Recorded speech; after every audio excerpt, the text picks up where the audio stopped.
go through that strategy and go through how it works, and when you come, maybe you'll override that portfolio manager or not, but what's the checklist you kind of go through? So we look for very high quality businesses, what we describe as simple, predictable, free cash flow generative, dominant businesses, a business that Warren Buffett would describe as having a moat around it, right? If you believe that the value of anything financial is the present value of the cash you can take out of it over its life, well, you need to know how much cash it's going to generate over its life. So business quality to us is the single most important criterion for determining what's interesting. Because if we can't predict the cash flows, we don't know what it's worth. If we don't know what it's worth, we can't invest. So we figure out what it's worth, figure out how good the business is, how predictable will this cash flows be from a railroad or a spirits company or a real estate company, shopping mall business. And then we say, okay, well, where's it trading? And if there's a wide gap between price and value, you can buy it for 50 cents, it's worth $1.20. Well, then we're going to take a hard look and try to understand why it trades at a deep discount. And once we understand the reasons, we decide, well, these things that we can solve. Can we, in light of the situation, the circumstances, can we be influential in changing these levers that can cause this valuation discrepancy to narrow? And is this a business that, while we're causing the valuation discrepancy to narrow, we can also perhaps contribute to the valuation growing? If those things are true, we found something that looks quite interesting for us. And usually this investment philosophy, does it take a week, a month, 3 months to do the research, a year? I mean, you have 10 names. How long? It depends. I mean, one of the best investments we ever made, it took us 4 hours to do the work. It was during the financial crisis. Which was that?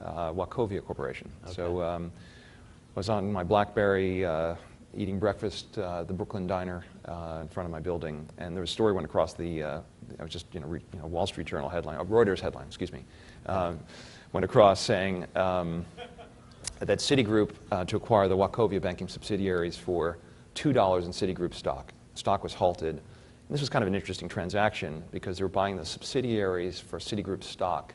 I figured, this is interesting. What happens to the holding company? So I went back to the, kind of went upstairs to the office and cracked open the 10K, and another member of the team, Mick McGuire, he and I worked on it. And what was interesting is the 1,000-page 10K of Wachovia Corporation, I think 900 pages were on the banking subsidiary. There was fewer than 100 pages on the holding company. And by buying the banking subsidiary, Citi was leaving a holding company which had cash, in Wachovia Securities, A.G. Edwards, they had paid $6-7 billion for it 6 months before, Evergreen Asset Management, and they were taking a $27 billion loss on the sale of the subsidiary.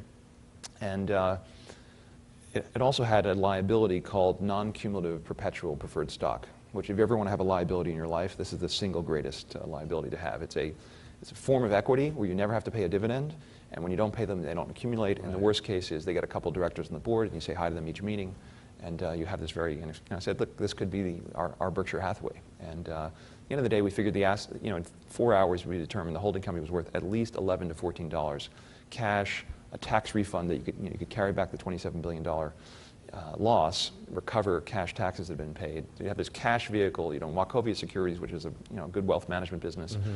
You own A.G. Edwards, another interesting asset. These are businesses you know well. And the stock opened after it was halted at $1.84. So we said, look, it's worth 11 to 14, $1.84. We bought 42% of the volume for the next 4 days. And then it was acquired by, then Wells came in and put in a topping bid of $7 in Wells Fargo stock, which wasn't actually a topping bid. But the Wells Fargo deal did not require government assistance. Right. So I think Sheila Bair liked. Yep, I remember that. I actually interviewed Sheila Bair for our show.